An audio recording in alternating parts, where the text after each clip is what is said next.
ಕತೆ ಅಷ್ಟು ಕೇಳಕ್ಕೆ ಆಸಕ್ತಿ ಇದೆಯೇನೋ ಗೊತ್ತಿಲ್ಲ. ಸೊ ಆ ನಿಟ್ಟಿನಲ್ಲಿ ಆ, 2-3 ರೋಗಗಳು ಪ್ರಮುಖವಾಗಿ ಬರ್ತವೆ. ಸೊ ಗಿಡ ನೆಡ್ಬೇಕಾದ್ರೆ ಒಂದು ಸುಳಿ ಕೊಳೆ ರೋಗ ಬರುತ್ತೆ. ಅದಕ್ಕೆ ನಿಮಗೆ ಕಾಪರ್ ಆಕ್ಸಿಕ್ಲೋರೈಡ್ ಸಿಗುತ್ತೆ, ಬ್ಲಡ್ ಟ್ಯಾಕ್ಸ್.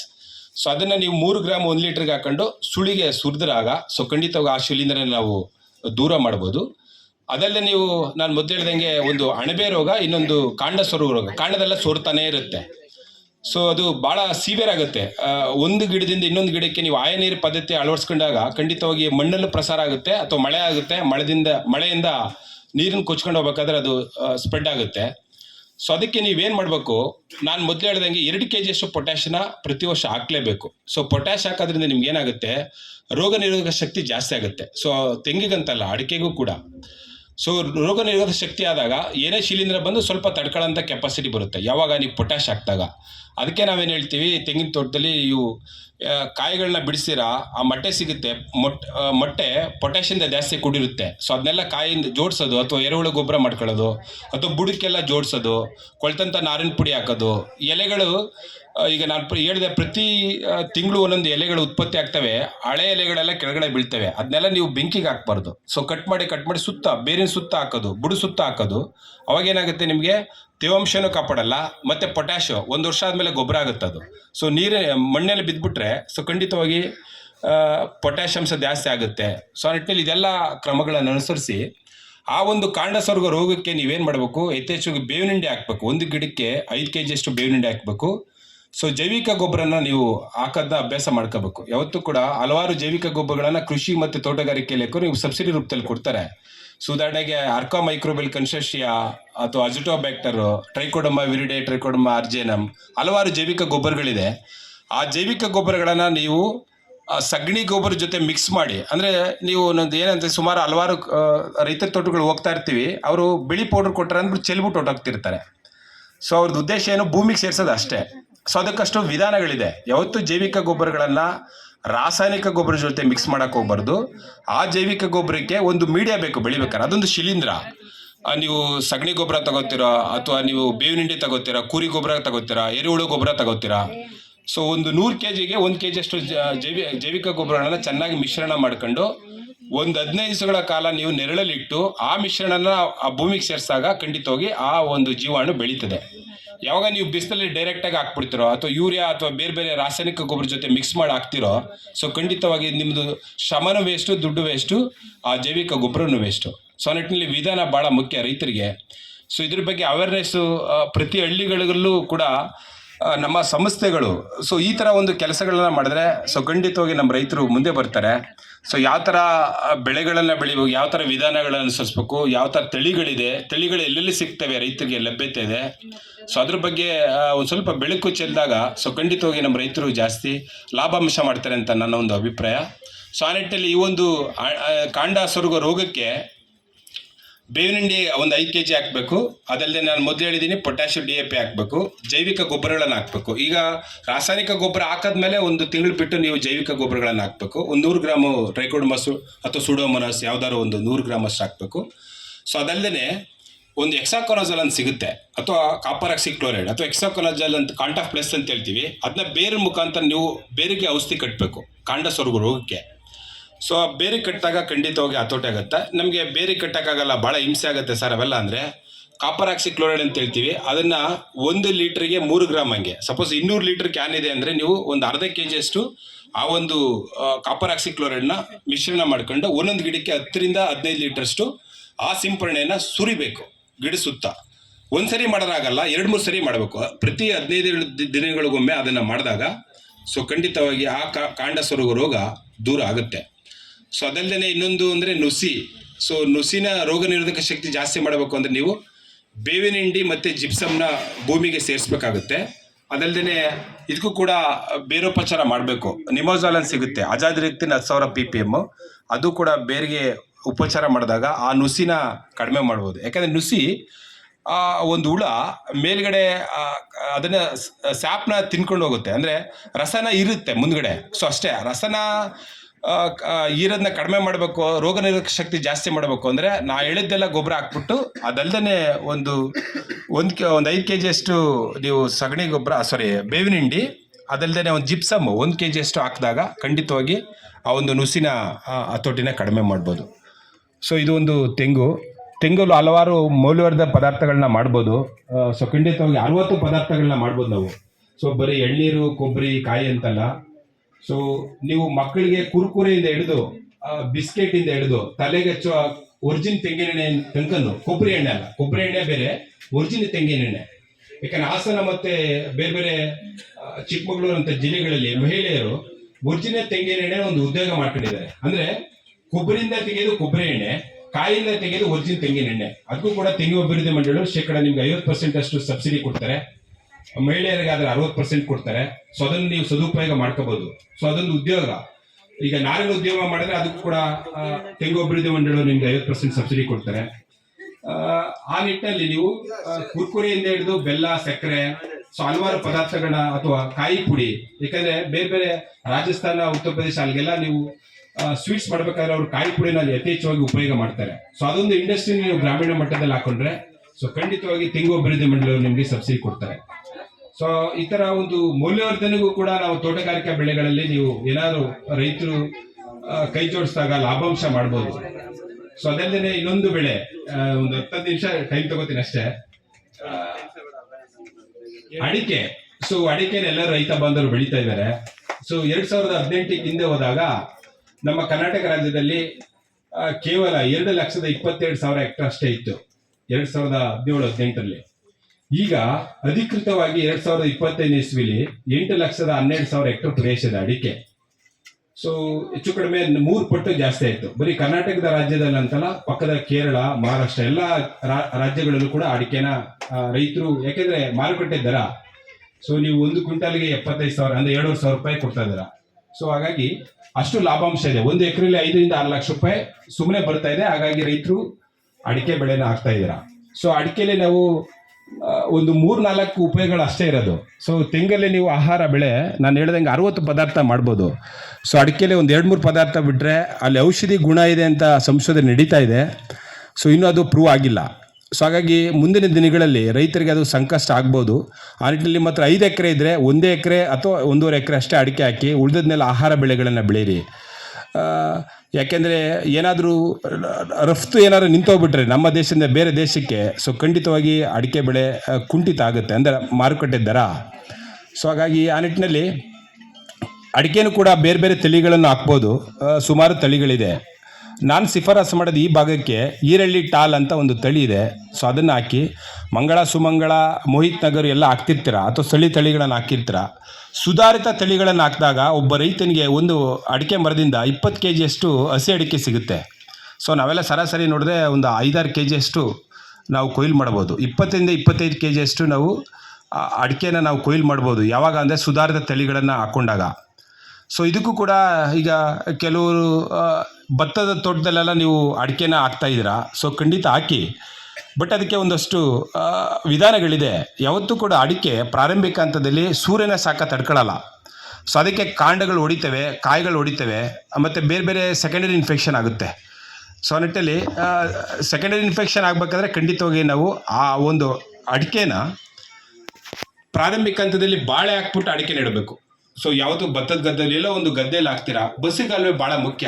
ಅಂದರೆ ನೀರು ನಿಂತ್ಕೋಬಾರ್ದು. ನೀರು ನಿಂತ್ಕೊಬಿಟ್ರೆ ಖಂಡಿತವಾಗಿ ಸಸಿ ಕೊಳೆಯೋ ರೋಗ ಜಾಸ್ತಿ ಆಗುತ್ತೆ.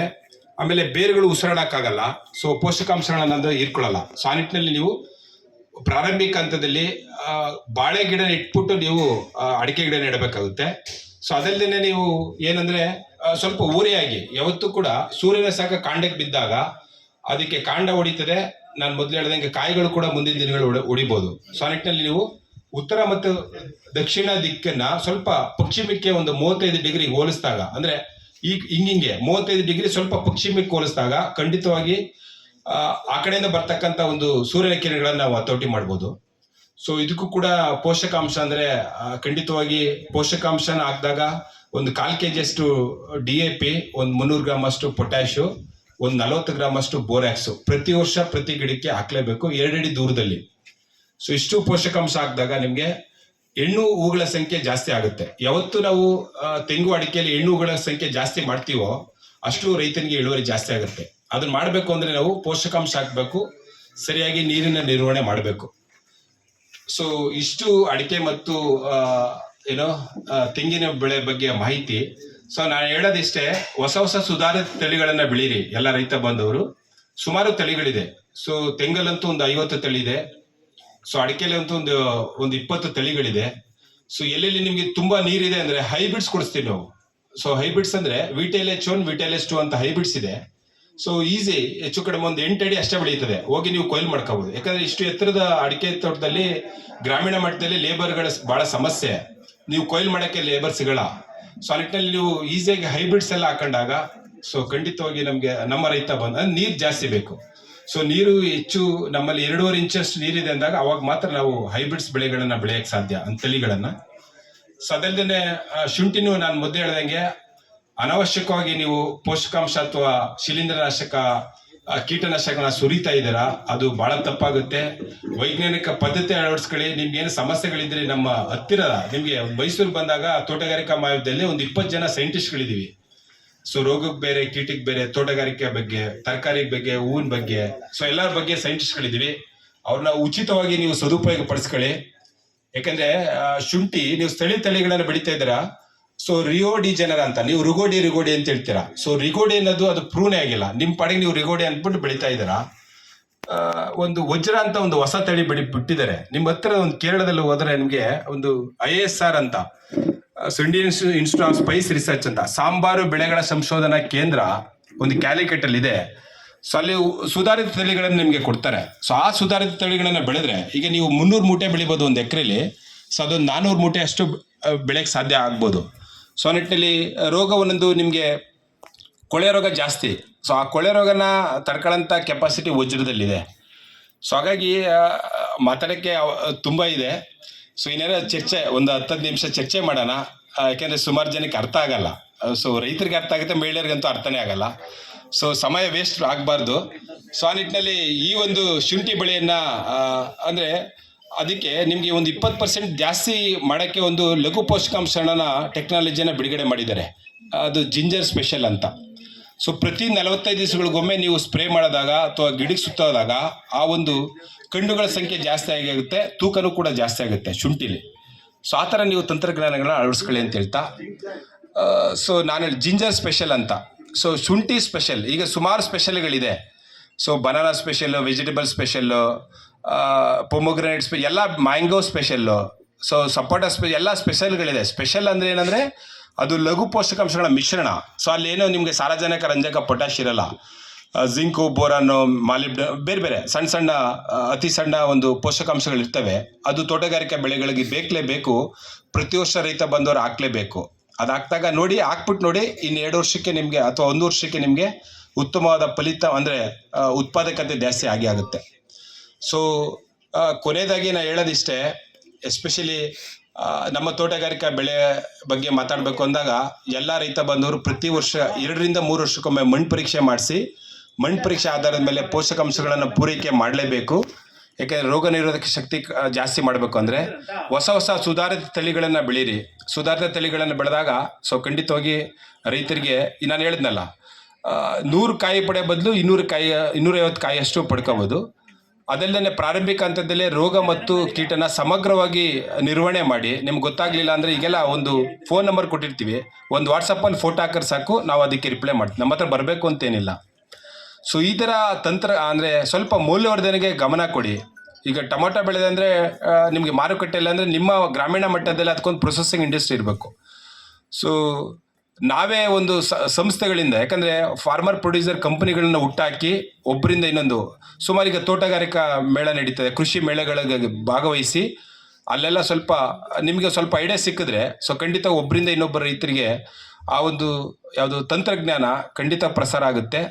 ನಾವು ಸರ್ಕಾರದ ಮೇಲೆ ನೆಚ್ಕೊಂಡೇನು ಸಬ್ಸಿಡಿಗೆ ಹೋಗೋಕ್ಕಿಂತ ಖಂಡಿತ ನಮ್ಮ ಭೂಮಿಲಿ ಜಾಸ್ತಿ ಉತ್ಪಾದಕತೆ ಮಾಡಿದೆ. ಯಾಕೆ ನಾನು ಇಸ್ರೇಲ್ಗೆ ಹೋಗಿದ್ದೆ ಒಂದು 2-3 ಸರಿ. ನನಗೊಂದು ಸರ್ಕಾರ ಒಂದು 5 ಲಕ್ಷ ಖರ್ಚು ಮಾಡ್ತು.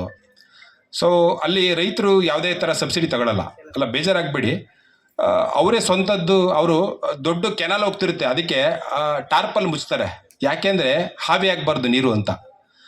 ನೀವು ಆಯಾ ನೀರನ್ನು ಬಿಟ್ಬಿಟ್ಟು ಸುಮ್ಮನೆ ಹೊಟ್ಟೋಗ್ಬಿಡ್ತೀರಾ. ಸೊ ಸುಮ್ಮನೆ ಬೇರೆ ತೊಟ್ಟಕ್ಕೂ ಹೋಗಿರುತ್ತೆ ಅದು ಆ ನೀರು. ಅಷ್ಟು ನೀರಿಗೆ ಮತ್ತು ಮಣ್ಣಿಗೆ ಸಂರಕ್ಷಣೆ ಮಾಡ್ತಿರ್ತಾರೆ ಸಣ್ಣ ಅತಿ ಸಣ್ಣ ಅಲ್ಲಿ ರೈತರು ಇಸ್ರೇಲ್ ಅಂತ ಏನೋ ದೇಶದಲ್ಲಿ.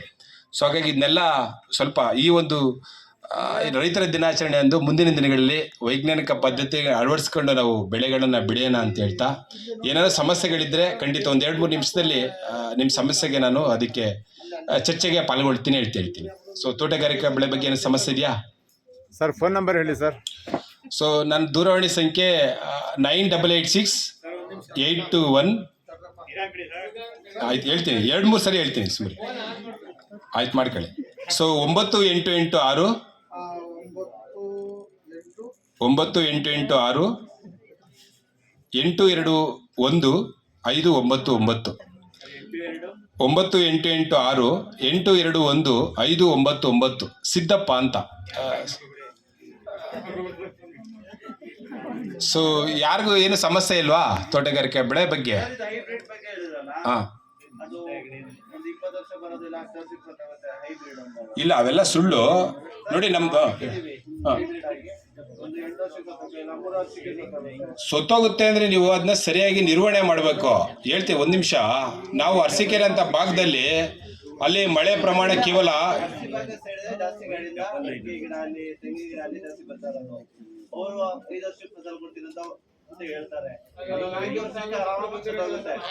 ಅದಕ್ಕೆ ನೀವು ನಾನು ಹೇಳಿದ್ನಲ್ಲ, ನೀವು ಪ್ರೈವೇಟ್ ಕಂಪನಿಗಳಲ್ಲೇ ಖರೀದಿ ಮಾಡಕ್ ಹೋಗ್ಬಾರ್ದು. 1 ನಿಮಿಷ. ಅದಕ್ಕೆ ಯಜಮಾನ್ರೆ, ನೀವು ಸರ್ಕಾರ ಹೆಂಗ್ ನಂಬ್ತೀರಾ? ನೀವು ನಂಬಕ್ ಹೋಗ್ಬಾರ್ದು. ನೀವು ಅದಕ್ಕೆ ಹೇಳಿದೆ, ಒಂದು ಸಂಸ್ಥೆಗಳು ಹೇಳಿದೀನಿ ನಿಮ್ಗೆ. ಸೊ ಅರಸೀಕೆರೆಯಲ್ಲಿ ತೋಟಗಾರಿಕಾ ಸಂಶೋಧನಾ ಕೇಂದ್ರ ಅಂತಿದೆ. ಈಗ ನಾವು ತಿಪ್ಟು ಟಾಲ್ ನಿಮ್ಗೆ ಉತ್ಕೃಷ್ಟವಾದ ತಳಿ ಕೊಡ್ತೀವಿ. ಇಲ್ವಾಲದಲ್ಲಿ ಅದೊಂದು ಕೇಂದ್ರ ಪುರಸ್ಕೃತ ಸಂಸ್ಥೆ, ತೋಟಗಾರಿಕಾ ಕಾಲೇಜು. ನಿಮ್ಗೆ ಬಿಲ್ ಕೊಡ್ತೀವಿ ನಾವು, ಇಟ್ಕೊಬೋದು ನೀವು. ಅದಕ್ಕೆ ನೀವು ಪ್ರೈವೇಟ್ ಕಂಪ್ನಿಗಳಲ್ಲಿ ಬಹುವಾರ್ಷಿಕ ಗಿಡಗಳನ್ನು ಖರೀದಿ ಮಾಡಕ್ಕೆ ಹೋಗ್ಬಾರ್ದು. ಒಂದು ಕಿಡು ಅಂತ ಸಂಸ್ಥೆ ಇದೆ, ಅದು ಕೇಂದ್ರ ಪುರಸ್ಕೃತ ಸಂಸ್ಥೆ. ಅಲ್ಲಿ ಒಂದು ಬರೀ ಹೆಚ್ಚು ಕಡಿಮೆ ಒಂದು 400-500 ಜರ್ಮ್ ಪ್ಲಾಸಮ್ ಅಂದರೆ ಗಿಡಗಳನ್ನು ಬೇರೆ ಬೇರೆ ತಳಿಗಳನ್ನು ಸಂರಕ್ಷಣೆ ಮಾಡಿದ್ದಾರೆ.